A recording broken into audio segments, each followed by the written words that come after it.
So last 5 weeks or so, we were looking at stewardship.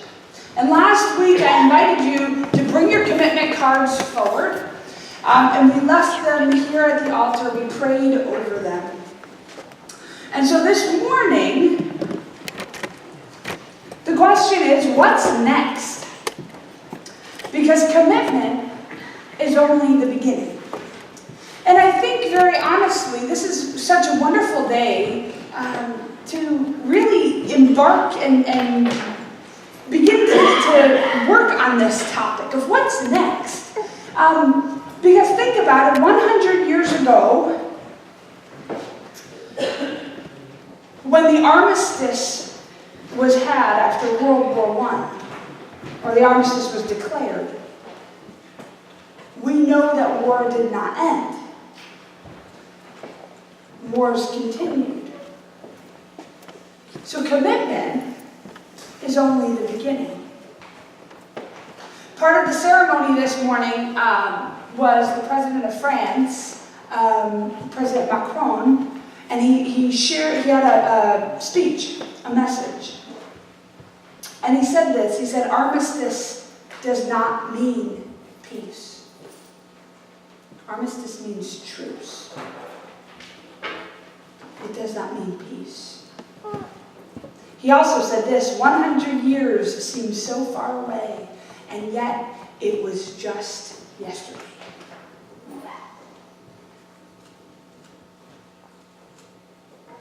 Commitment is only the beginning. So what's next? So, we're going to dig into our gospel this morning. We're in the Gospel of Mark. We've bounced over to Mark. And this is a really cool text. Jesus has already come into Jerusalem at this point in chapter 11, Mark chapter 11. He's already thrown all the money changers out of the temple. He's already cursed a fig tree and it withered away. He has already kind of argued with the Pharisees and the legal experts over why he has authority, right? He has even talked about the resurrection once again when the Sadducees question the resurrection and what he has been talking about with regards to it. He has already shared his most important command. To love the Lord your God with all your heart, mind, soul, and strength, and love your neighbor as yourself.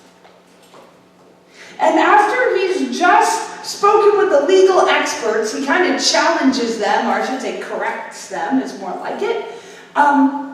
He's on the opposite side of the temple treasury. Outside, usually the temple has this large courtyard out front. And they would have these huge altars that they would practice and bring their burnt offerings and whatnot.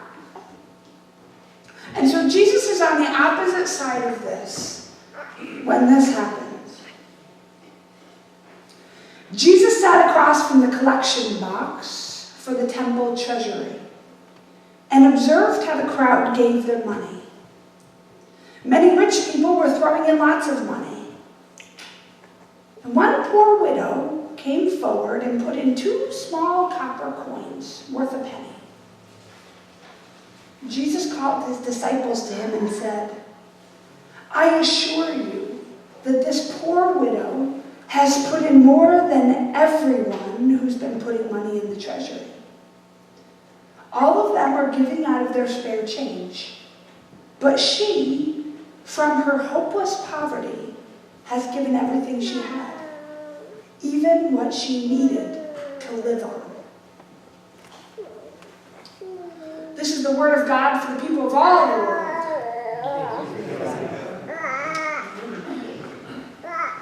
Jasper wants to preach this morning. I can't imagine what it must be like to be a widow. I am not married.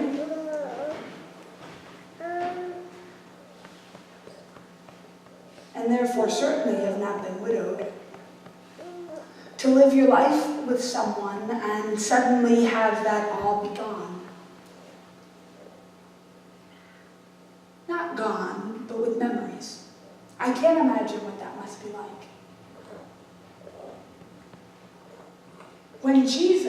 During Jesus' time, widows and orphans were the least of these. There were no systems in place or set up in the government or in the world. There were no systems to protect the widow or the orphan, for that matter. If, for example, with orphans, if a family member or a friend or someone who just happened to know the kid didn't take them in, they were living on the street. That was it.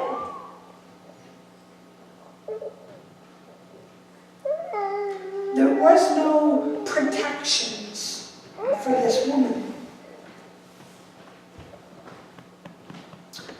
So it's really profound that Jesus notices her. Across from the temple treasury, he's standing there having just kind of had a little bit of an argument with the legal experts over something unrelated. He notices across the square a woman probably walking slowly up to the temple treasury amidst all of these men who were very wealthy and probably chinking their change in their bags. And up she walks.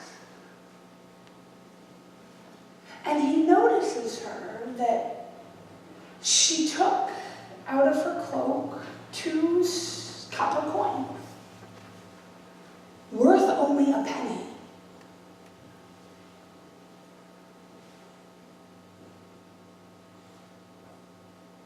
And she places them in the temple treasury. And she turns to leave. And Jesus, in noticing this, gathers his disciples. And he says, check this out. Because clearly the disciples had not seen it. I'm not sure anybody saw it. For the widow in those times would have been an unseen person. And yet, she was seen by the Lord. And I think how profound that was for Mark to share that story. She must have had a lot of faith in the Lord. She had so much faith in the Lord that she was willing to dig deep into her pocket and give the only 2 things left to her possession that she needed to live on. And give them to the temple, give them to the Lord. To give all that she had clearly would have been a burden to her. But that didn't seem to matter. Imagine from her perspective. Imagine her walking up and digging in her pocket and pulling out the only 2 things that she had. 2 copper coins. The only gift that she felt worthy enough to give to the Lord. Amidst all of these men clinking their change. And I think of the sound that 2 copper coins must have made when they hit the bottom of the temple treasury. Probably barely audible. And yet, I wonder how loud those 2 coins were in the heavenly realm. For I bet they rang so loud. For God saw them. Jesus saw her. And I imagine what it must have been like for her to drop those coins and turn around and walk away, knowing that that was it. That was what she had. And to walk away and think, God has got it handled. that somehow it's going to be okay. For there is something that she knew that all of those other people in the square did not, or perhaps did not live into. And it was that a person is in need of only one thing. And that is God. And in placing all that she had before the Lord, she displayed great trust in God. For she did not withhold her gift even in the midst of all of these wealthy people around her. And now, I know the story is about money. I'm not actually talking about money. I know that you guys are all thinking money. I'm not talking about money. How often do we get embarrassed because we feel we aren't good enough to do whatever it is that we are called to? I mean, really. I don't know how often Ellen Emery has told me, somebody has told her out of Grace Church, well, I can't sing well enough to be in the choir. I don't know, maybe Sandy Donaldson has heard a few good times too. I can't sing well enough. I can't pray well enough to pray out loud. I can't talk well enough. Now, let me tell you what, we were just studying in our Disciple Bible Study class a guy named Moses. And I don't know if you remember, but Moses tried to pull that one on God too. And Moses said, hey, God, but I can't talk. And God said, okay, I'll give you Aaron, and he will talk for you.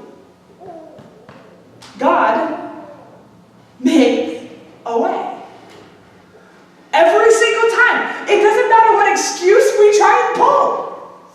I know, I got a whole big bag full of excuses. If you put an excuse on every single one of those coins, it sounds like those jingling bags from the rich people, right? I mean, I got so many back there, and God says, well, I will make a way. The widow had such radical faith in God that she gave everything that she had. And when she turned and walked away, I like to think that she had the biggest smile on her face of anybody in there. Anybody around. Because God makes a way. Jesus observes what no one else sees. The widow giving it all. Sometimes, perhaps we shouldn't think about what others think of us, but continue to be faithful to what God is calling us to. Because I think more often than not, what we think other people will think of us hinders us from doing what the Spirit has called us to. Stops us in our tracks. God says talk. And we say, but what will... I'm going to pick on Valerie just because she's in my eyes and because she won't care.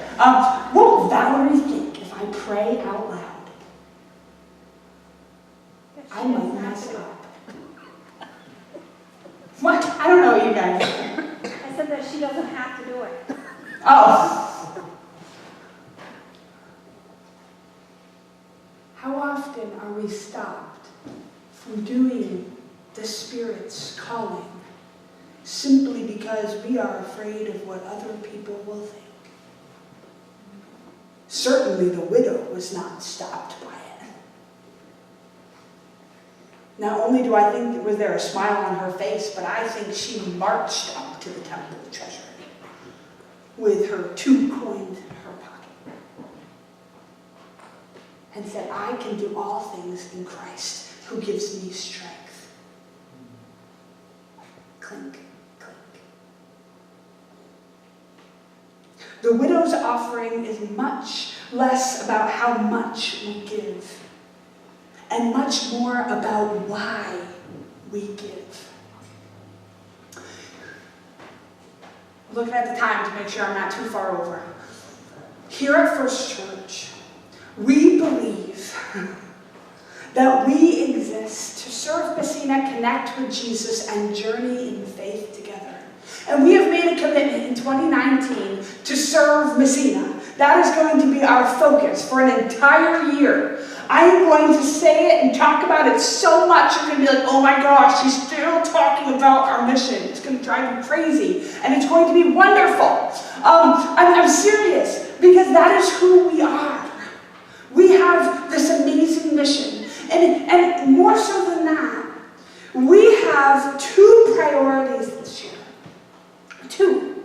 Well, we kind of have a lot, but two main priorities that the SPRC and I have worked out in our covenant together. The first is we want to set forth the foundations of a new faith community. That means that we want to develop a faith community outside the walls of this church, out in the community, new faith community, out in the community, for people who maybe either don't feel comfortable coming into a church, maybe they have never heard the gospel really spoken before, or have never heard the witness of Jesus Christ, for people who just want to gather together in a small group and pray. Whoever they may be, we are going to start a faith community in addition to this church. And so we're going to lay the foundations for that. The second one is this, and it goes with our focus to serve Messina, is that we want to build partnerships with the other, in particular, service organizations and all of the other groups here in Messina, whose mission is to serve Messina, right? Because we serve Messina, connect with Jesus, and journey in faith, and I always add, together, right? We do this together, not only as a church together, but as a community together. And so we are committed to doing that. And so we are going to begin today with prayer. Simply with prayer. Because so much of the widow reaching out to God and being faithful in God has to do with being in relationship with God. Finding rest in God's promises. That God's got it. That God's got it handled. God is simply calling us to give of ourselves. And so today we're going to spend time in prayer. A lot of time. More time than I think folks in this church maybe are comfortable doing in worship. And that's okay. It's okay, I promise. I invite you to silent prayer or out loud if it is your custom. I invite you to stand or to sit or to kneel or to come to the rail, however the Spirit is leading you. But here's what I am going to ask, is that at some point in those few minutes, and I am going to hit my timer here in just a second, during those few minutes, I invite you to come forward. And on the table here is a puzzle. There are 108 pieces in that puzzle. And the puzzle is a picture of our church. And I invite each of you at some time in the next 4 or 5 minutes or so, as we enter into this time of prayer, to come forward and take a piece of the puzzle. Because each of you makes up one piece of the puzzle that we call our church. And I tell you what, there's going to be empty, or there's going to be pieces left. And that's okay. But I want you to come and I want you to take that piece. And when you return to your seat or to the altar rail or to wherever you choose to pray, I invite you to pray over that piece and pray over how you can give your gift of your time and your talent and where God is leading you to give without embarrassment or without fear. To just give. For God sacrificed his whole life. And we are called to sacrifice as well. To give. And so I invite you to pray. Let us pray together.